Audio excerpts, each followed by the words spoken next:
So in meditation, we'll also be looking at techniques from other texts like Bhagavad Gita chapter 6, where Bhagwan emphasis more on Nirodha. Nirodha means withdrawing the mind, where he says to pay attention to the self. The most important part is to hold the mind still.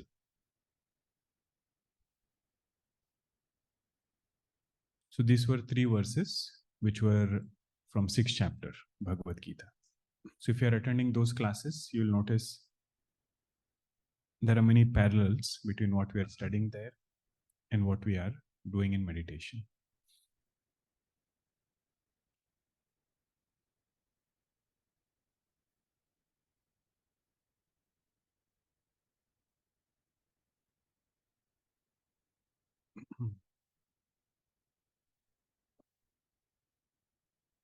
Saddarshanam.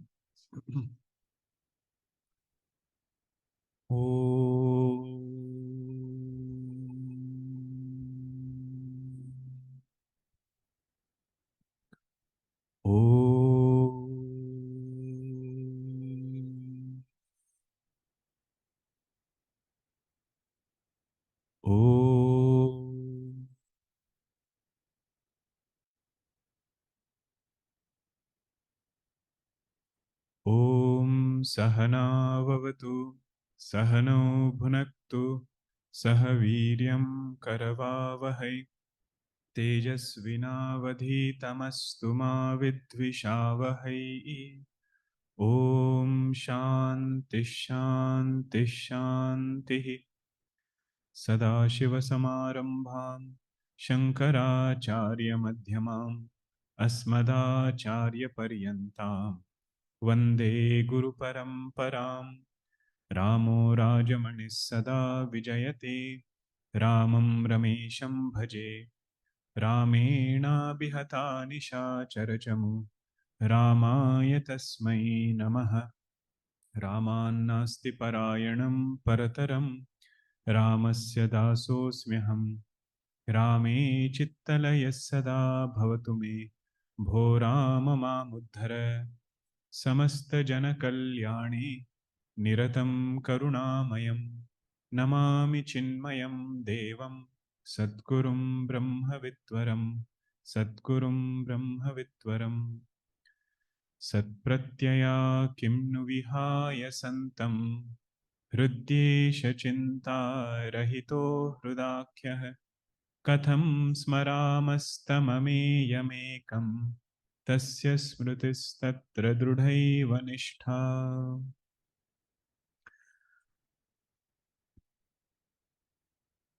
Let us chant 25 through 29.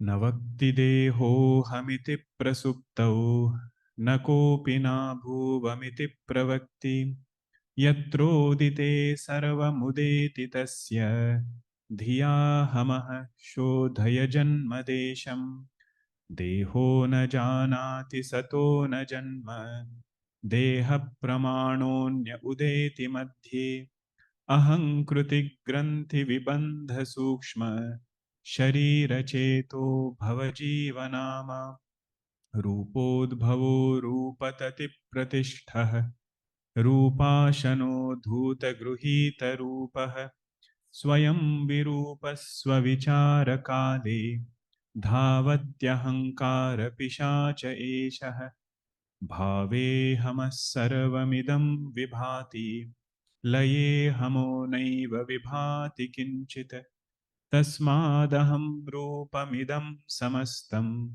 tanmarganam sarvajayaya margah satyasthitirnahamudeti yatra tacchodayasthana gaveshanena vinananashyed tannanashyed swatmaikya rupa kathamastu nishtha. The good news about Saddarshanam verses are, although the Sanskrit is little bit longer meters, but once we see the meaning and we know the gist of the verse, when we chant the verse again, when we chant the whole set of verses again, that chanting itself is meditation. Because constantly in every verse, the same topic is being indicated. And what we are trying to do in meditation is also the same, where every thought we are trying to keep of the same truth. So even to chant Saddarshanam after studying the whole text is a great joy. Bhagwan Ramana Maharshi said, 25th, 26th and 27th verse, what is the nature of this Ahankara that he has been describing so much in different ways? He said, Ahankara is the one which is really saying the word I. Body is inert, it cannot say I. But the one who says this I and owns up all the attributes of Anatma, that entity is Ahankara. Whatever body does, Ahankara says, I did it. Whatever mind does, Ahankara says, I did it.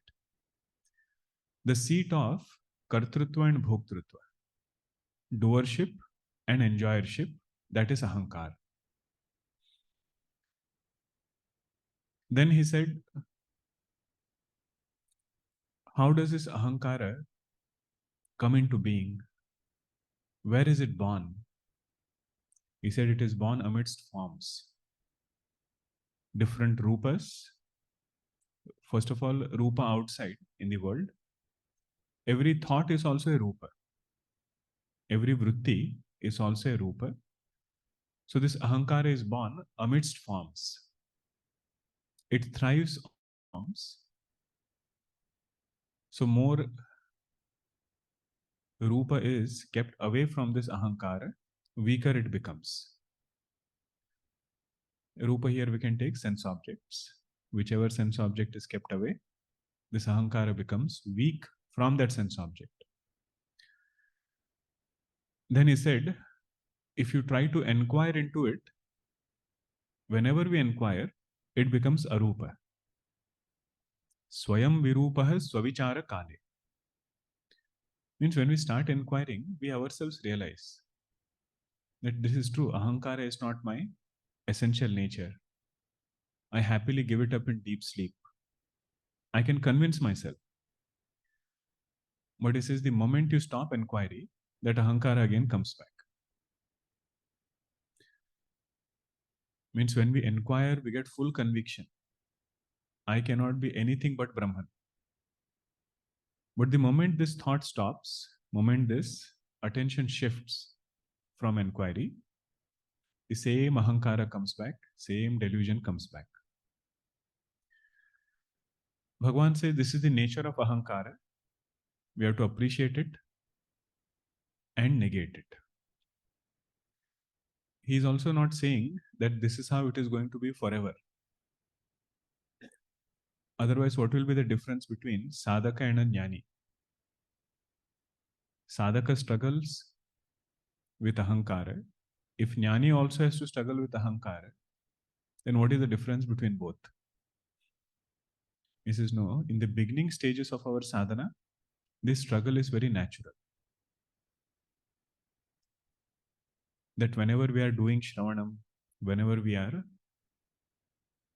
doing mananam in a calm way, we will feel everything is getting very clear. Everything is becoming clear. But quickly, it goes back to the previous state.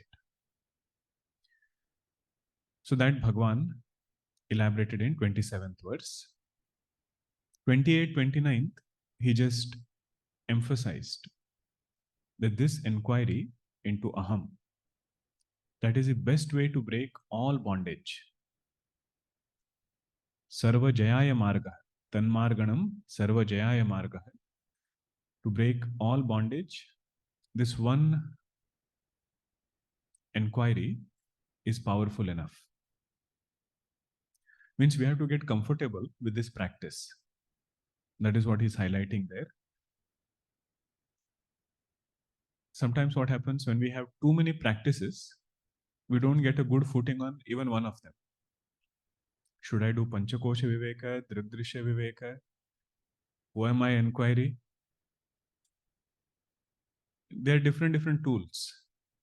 Whichever one I connect with, whichever one is working for me, it says hold on to that. That will break all kinds of erroneous notions. 29th verse, Bhagavan said, our true home is that where there is non-emergence of Ahankara. What is our true home? He said it is that place where there is no Ahankara. That blissful self is my true home. Having stepped out of that true home, samsara is waiting to eat us up. Having stepped out of the true home means having stepped into Ahankara. Whole samsara is waiting to eat us up. Even if something is good, that also is samsara only. Because it is binding us in some unknown ways. So then Bhagavan said, unless we negate this Ahankara, Mahavakya Aikyam cannot be established. Swatmaikya Rupa Kathamastu Nishtha. Without negating ego, even if you have understood what is Tatpada, that there is consciousness, from consciousness this whole world has emerged. And we also understood Tvampada. I am not this body, I am not this mind, I am that witness of body, mind, everything.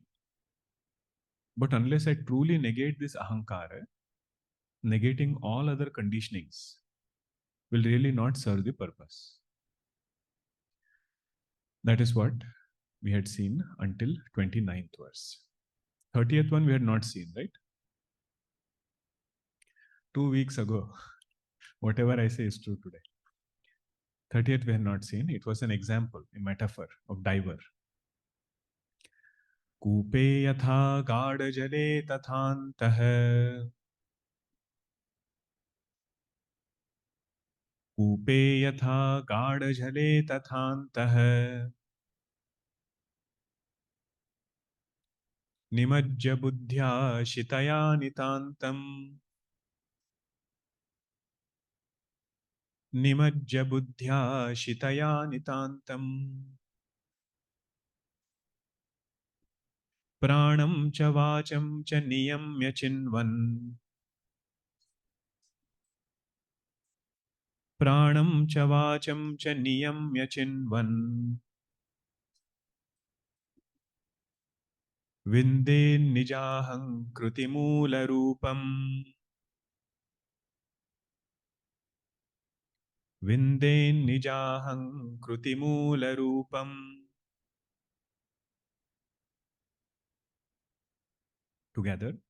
कूपे यथा गाढजले तथान्तः निमज्ज बुद्ध्या शितया नितान्तम् प्राणं च वाचं च नियम्य चिन्वन् विन्देन्निजाहङ्कृतिमूलरूपम्.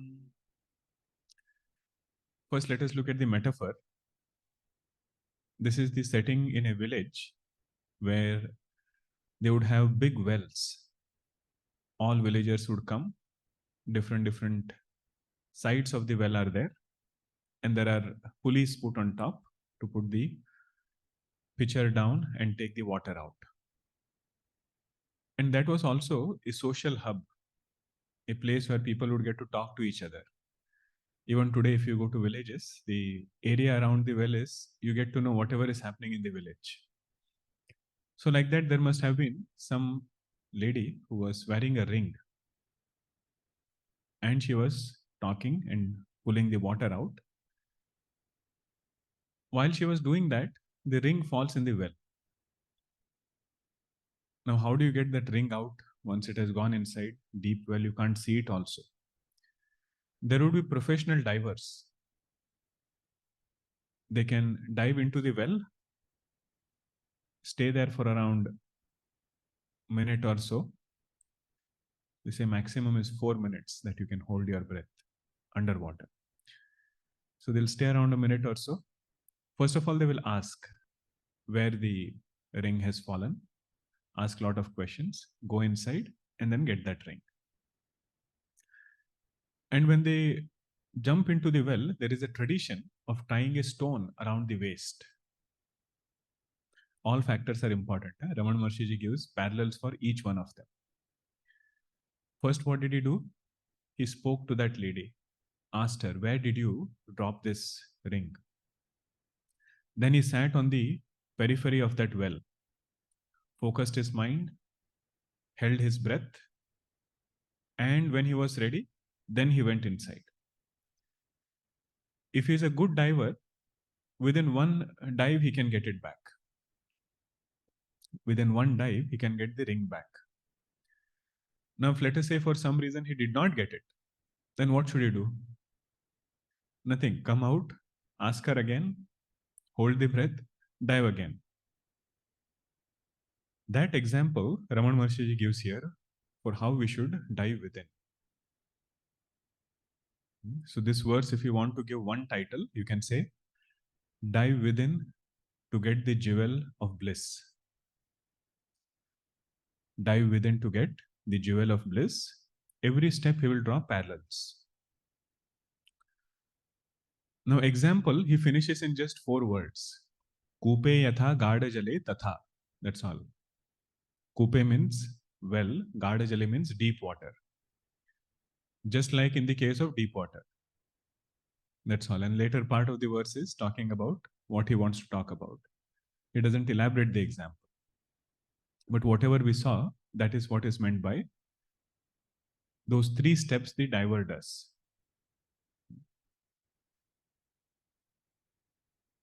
First, let us see the parallels and then we'll get into the verse. First, that diver, he spoke to the lady and precisely understood how the ring looks. First of all, he has to know what is a ring and he has to know how it looks so that he can leave everything out and bring only the ring. Otherwise, in a well, there are so many things. If he dives directly inside, he will bring something else.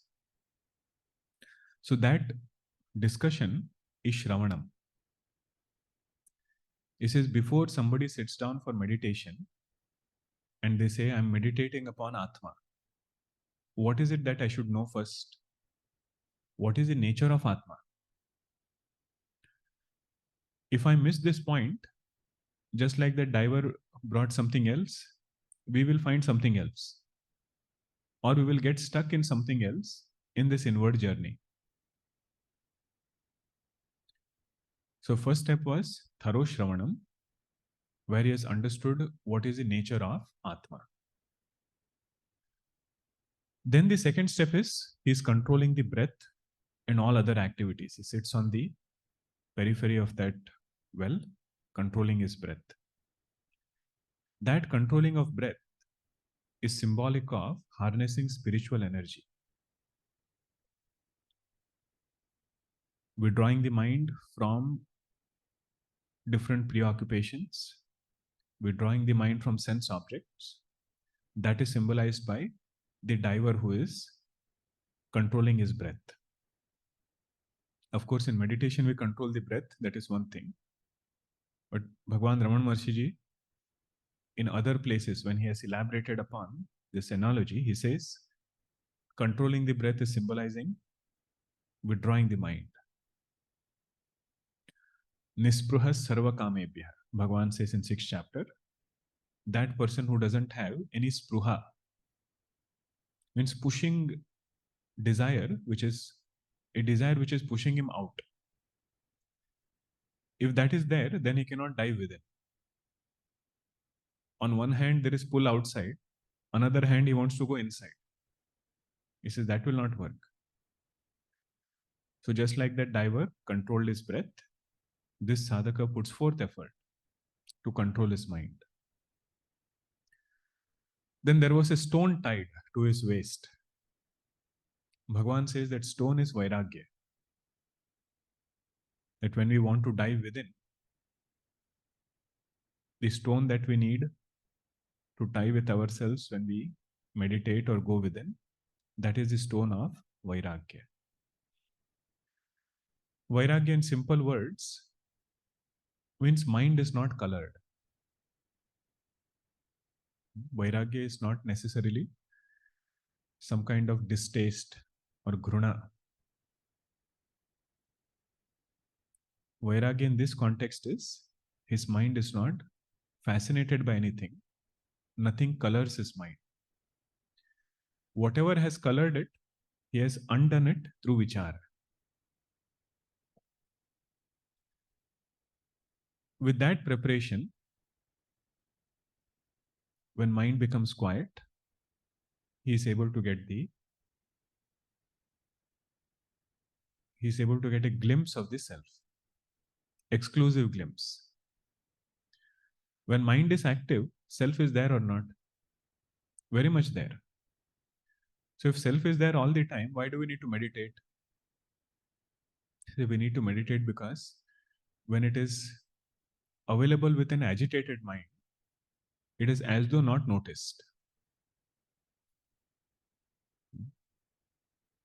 What Vedanta promises as our own blissful self, to get a glimpse of that bliss, we have to hold this mind still. That is this metaphor. Now let us see the verse. The words are a little bit up and down. So in Guruji's book, the Guruji's commentary, Anvaya is already done. So hopefully the one that I'm saying matches that one. Okay. Yatha gada jhale kupe tatha. Just like in the case of a well with deep water, the diver went inside. In the same way, pranam cha vacham cha niyamya. Third line. This person has very well regulated prana and vacha. Means in his vyavahara, two things he regulates is his energy. Prana here you can take it as energy, how much he engages in the world. And second is his speech. Very well regulated speech. That is what is conserving his spiritual energy.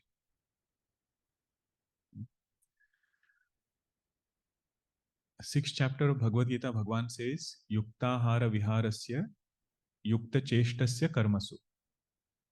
So there, cheshtasya karmasu, some commentators say, the main sadhana to be alert in vyavahara, in cheshta, is speech. Means he is not somebody who is taking the literal meaning of cheshta. That he tires himself down when he works. Not in that sense alone. He says even while working, he is very mindful of speech, such that he can forget the vyavahara after that vyavahara is done. So pranam cha vacham cha niyamya nitantam shitaya buddhya. Nitantam means atyantam, extremely subtle intellect. Along with it, that intellect which is endowed with lot of sadhana chatushtaya. That intellect, antaha nimajya. This was the preparation part. Pranam cha vacham cha niyamya nitantam shitaya buddhya. Second line, I'm coming from the right side. Nitantam shitaya buddhya. Antaha nimajya. First line, last word. Antaha nimajya. With this preparation of withdrawing the prana, withdrawing his speech, endowed with a subtle intellect, with this preparation, he dives within. Antaha nimajya. Having done that, what does he find? Chinvan. Chinvan means inquiring. You know what that word inquiry means? This is not some sudden quietening of the mind without thinking. Means as we go within, we'll have to constantly remain alert to negate what we are not. So that is the meaning of the word Chinvan. One who always inquires, that person is called as Nachiketa.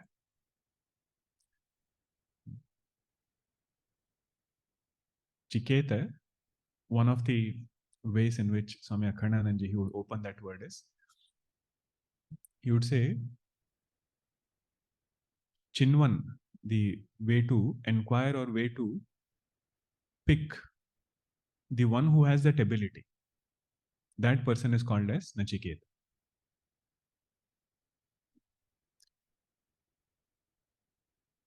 What does he find there? Nija ahankruti moola swarupam vindet.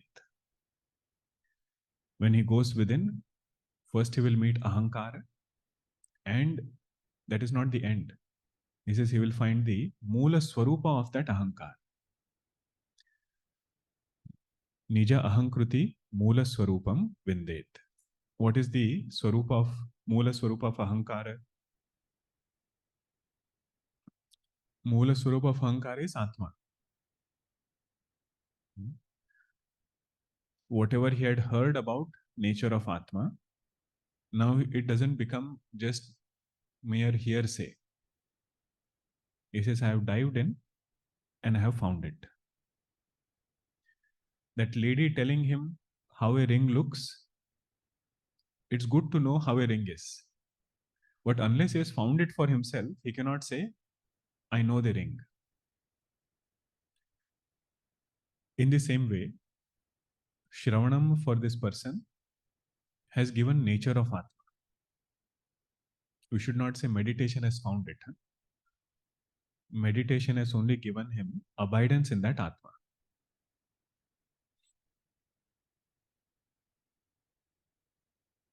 Okay. See, because Vedanta's purpose is not to say there is some Atma within. And what is there outside? He said there is world outside, there is Atma within. And how many things did you end up with? Two things. Vedanta wants to say that whatever is seen outside is all Atma only. It is appearing in consciousness. But we need this exclusive shifting of attention to consciousness. That is this technique. Okay. Now Bhagwan is in his mood of diving. So next verse also he says, immerse yourself in this inquiry and stay there. Maunena majjan manasa swamula. Maunena majjan manasa swamula. Charchaiva satyatma vicharanam syat. Charchaiva satyatma vicharanam syat. Esho hame tanna mama swarupam.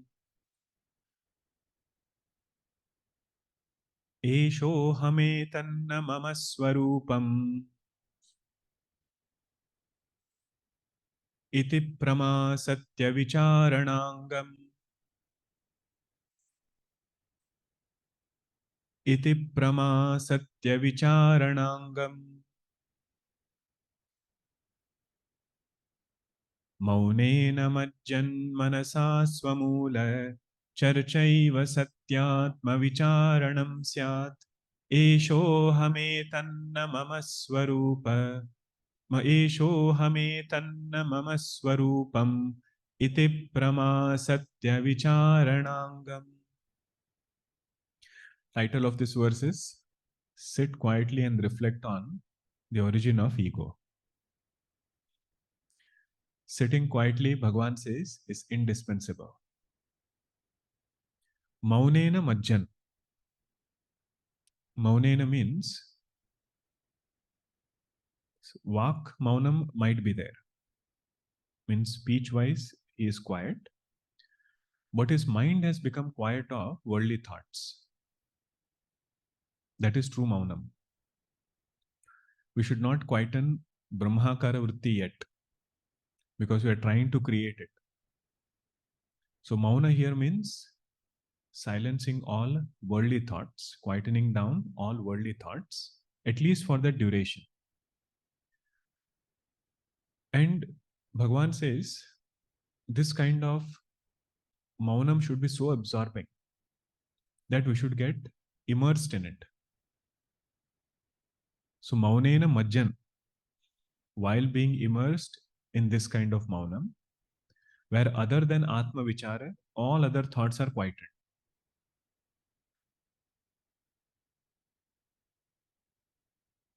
In fact, whatever sadhanas we have, starting from Karma Yoga, then to Bhakti, then to Stotram chanting, one of the main purpose of doing all those sadhanas is to get a quiet mind.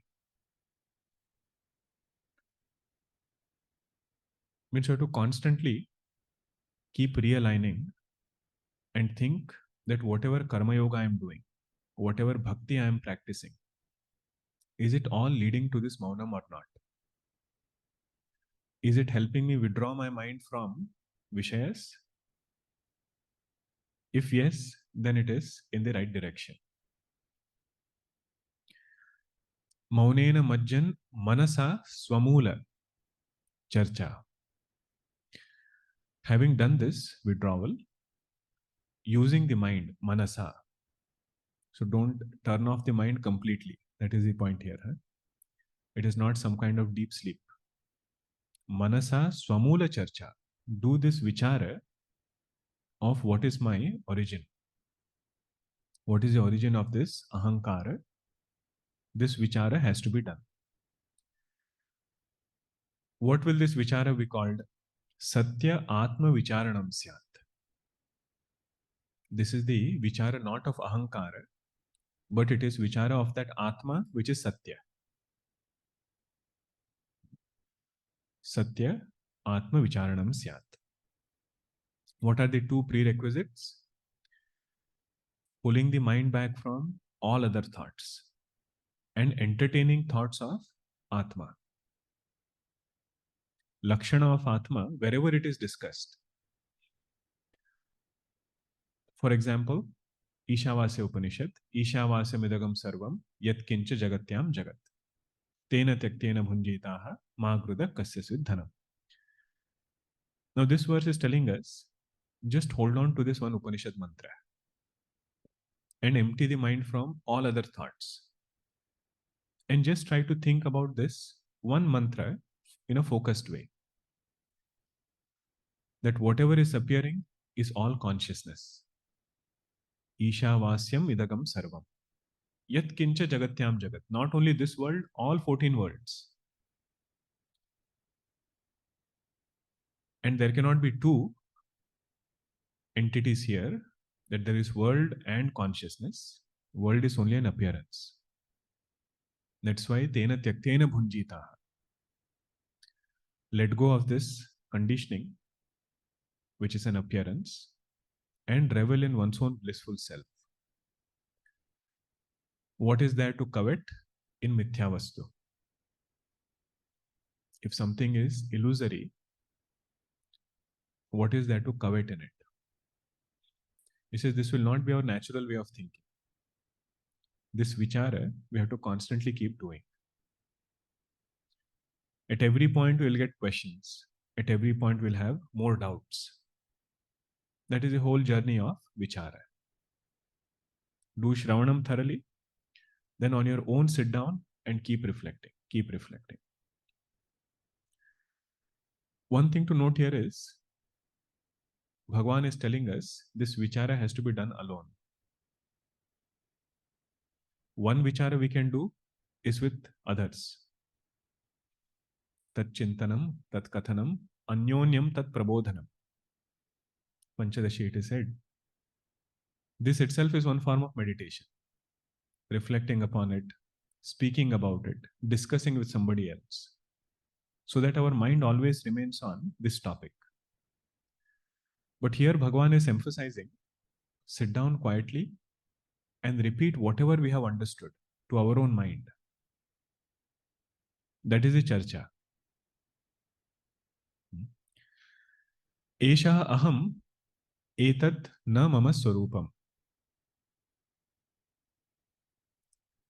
This is the only place where Bhagavan is pointing out what is the nature of inquiry. What is the nature of inquiry? Third line. Eshaha aham. This is who I am. And etat na mama swarupa. And this is not my nature. So if I think about body, etat na mama swarupa, this is not who I am. Come to mind, this is not who I am. Then what remains after negating body and mind? Eshaha aham, this is who I am. This is in this way, keep doing inquiry. So one part is assertion. Eshaha aham is assertion part. Etat na mama swarupam is negation part. Both are needed. Ramana Maharshi in one place, he says to one devotee who asks him, I do this neti neti practice. Will that lead me to the truth? Bhagavan says that alone is not enough. Knowing the nature of truth is also important. Means if we just negate, we might end up with something. But this clarity will not come that this truth is a substratum of creation also. This truth is substratum of creation. It is nirvikara, non-changing, asanga. Doesn't get affected by thoughts, doesn't get affected by body. He says that clarity will not come only by neti neti. You need both. I thought it to be a very subtle point about why assertion is needed. Generally, what do we say? If you keep negating, we will go in shunyavad. You keep negating neti neti, there is a chance that somebody goes into shunyam. That is why vidimukha is also needed. Vidimukha means assertion is also needed, that this is what it is. But Ramana Maharshi gives another twist to it.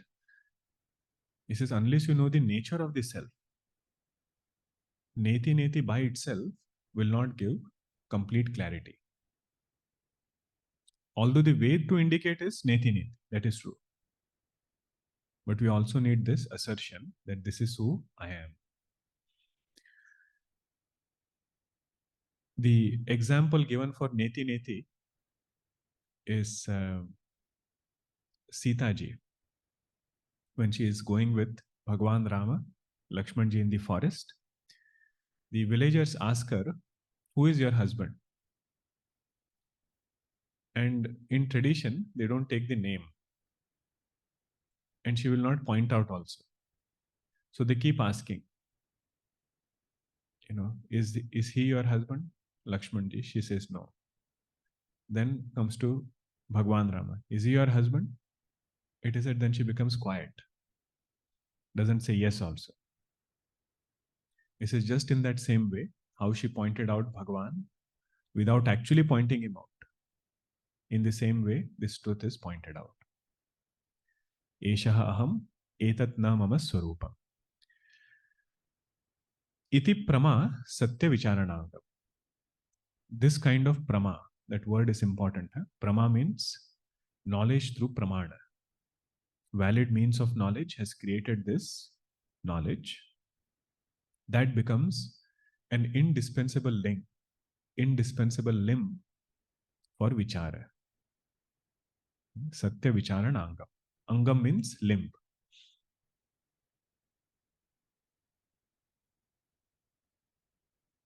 Next verse, Bhagavan says, when this false I is negated, real I is realized.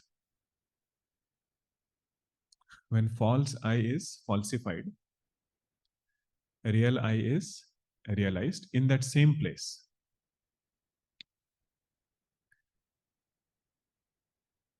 Let us see what is the verse. Gaveshanat prapya hrudantaram tate. Gaveshanat prapya hrudantaram tate. Pate dahanta paribhugna shirsha.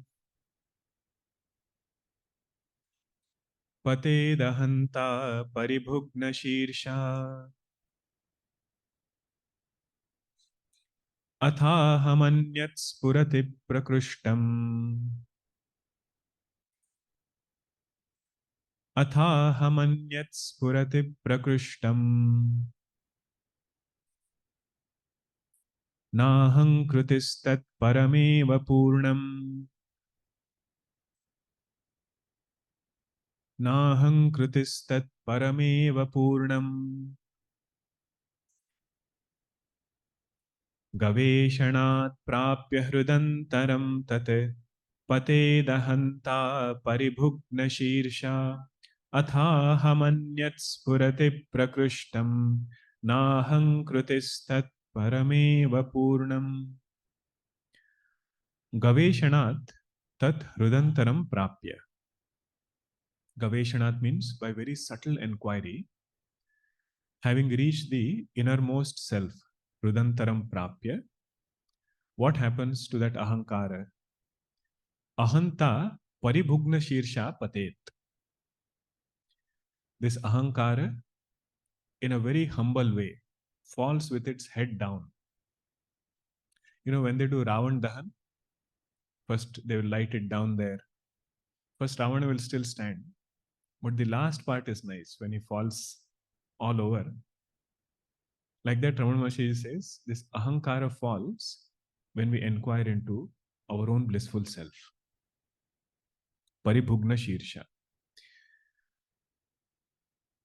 Then what happens? If ahankara is negated, ahankara is falsified, is that the end of the journey? He says no. Atha anyat aham prakrushtam spurati. Right in that same place, another I shines forth very clearly. What is that I? He says that is the true I, the blissful self. Prakrushtam spurati. It was shining even when ahankara was there, but it was not prakrushtam. It was mixed up with ego, mixed up with ahankara, almost out of sight. But here, this devotee is able to have exclusive abidance in the self, devoid of ahankara.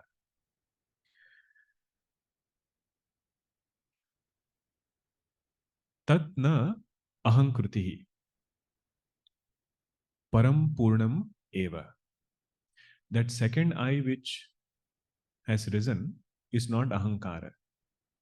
Means don't think that ahankara which fell again has come back. This is that second I which has risen. That is the complete self, blissful self, purnam eva.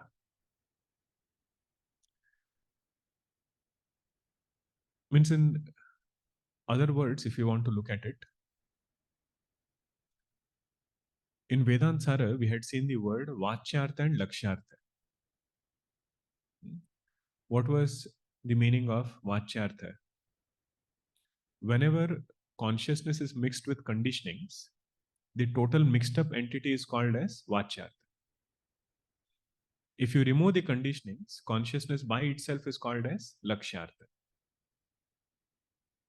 Right? That was the way we had seen it. So here, when inquiry is conducted, the Vachyartha of Aham, in that Vachyartha, conditionings are dropped. Ahankara being negated means the conditionings in that Vachyartha, what I understood as I, the mistaken I, in that conditionings including body, mind, and ego are removed. What remains after removal of that, that is this blissful self, Lakshyartha. The example given for this is cloud and the sun. When the cloud covers the sun is still shining, but it is not prakrushtam. It is not recognized distinctly. When the cloud is removed, right in that same place, sun shines distinctly. So that cloud represents ahankara. Cloud represents ego. When that cloud is removed, right in that same place, self shines. Just like the sun shines when the cloud is removed, in the same way, when Ahankara is removed, self shines in the same place. But only thing is, this will work or appeal to us only when we are intensely seeking for it. Intensely seeking this abidance, devoid of Ahankara.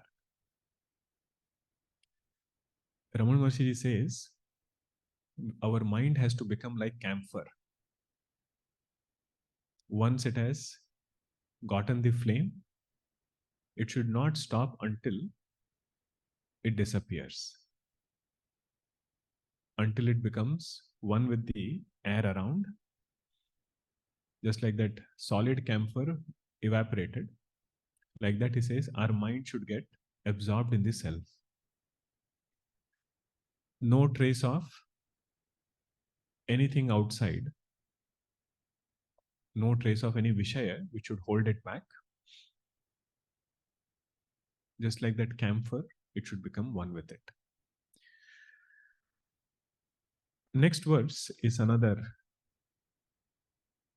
Now, Bhagwan is just in his flow. Most ideas he has covered now.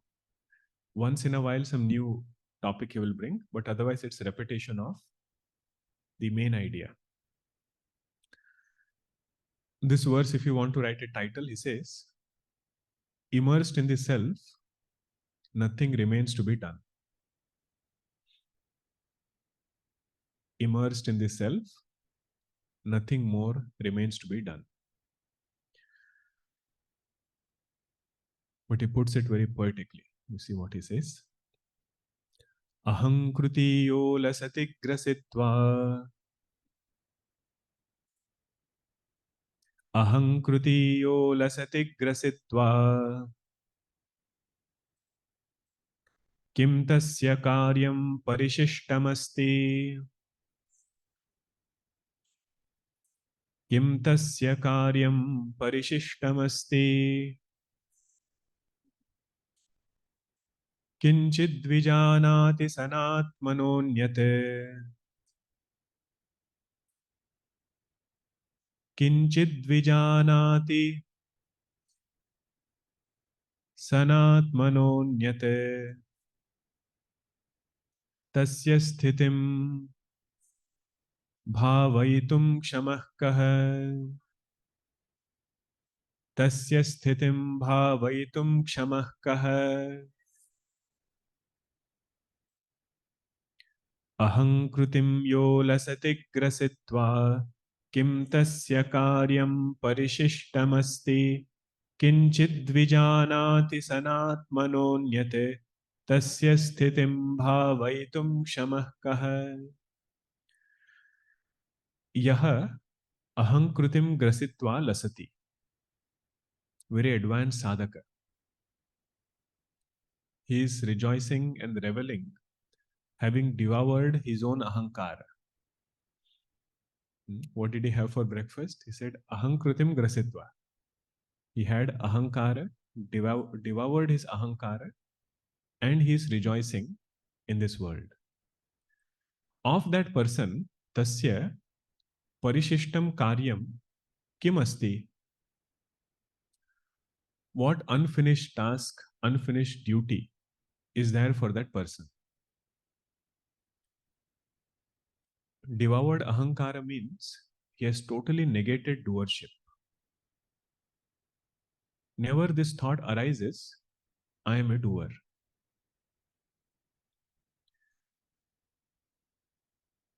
Even the one who is a devotee of the Lord, it is said for that person also this thought doesn't rise, I am the doer. Because in his eyes, main doer is Bhagavan. But Ahankara is Satyam at that stage. Here is somebody who has negated that Ahankara itself.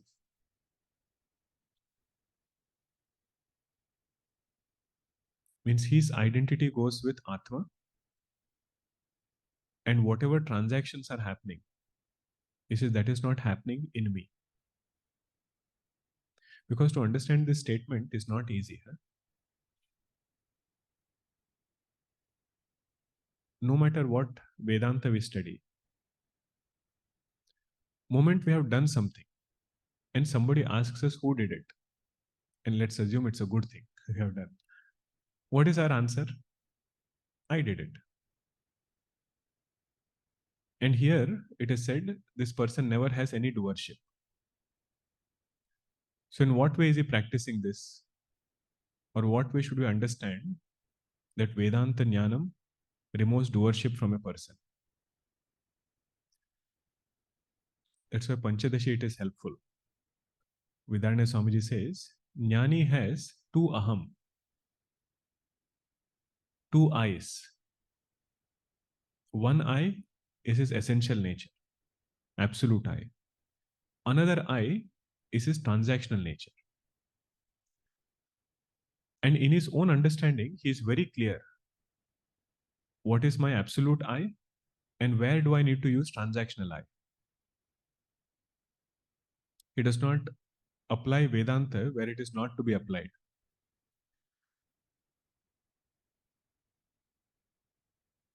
Let's say he made something and somebody asked, who made this? He will not say, I don't know who made it. Because he knows at that point, it is transactional eye which is working. But at the same time, he doesn't identify only with this transactional eye. In his own eyes, his absolute I is his real nature. For a Ajnani, only transactional I is available. Ajnani doesn't have access to absolute I. So in this verse, Ramana Maharshi is saying, the one who has negated his transactional identity, Ahankara is negated, what duty is enjoined remains to be enjoined to that person. Saha atmanah anyat na kinchit vijanati.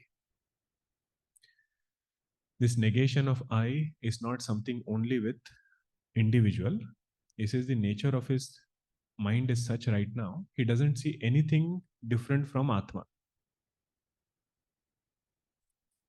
He has negated his Ahankara in such a way and got an abidance in this truth. He doesn't see anything in this world different from Atma. Kaha tasya sthitim bhavetum kshamaha. Who is there who can fathom his current state of being? Means Jivan Mukti is something we cannot fathom with our limited intellect. Best way is to follow the path, reach the goal, and then see it for ourselves.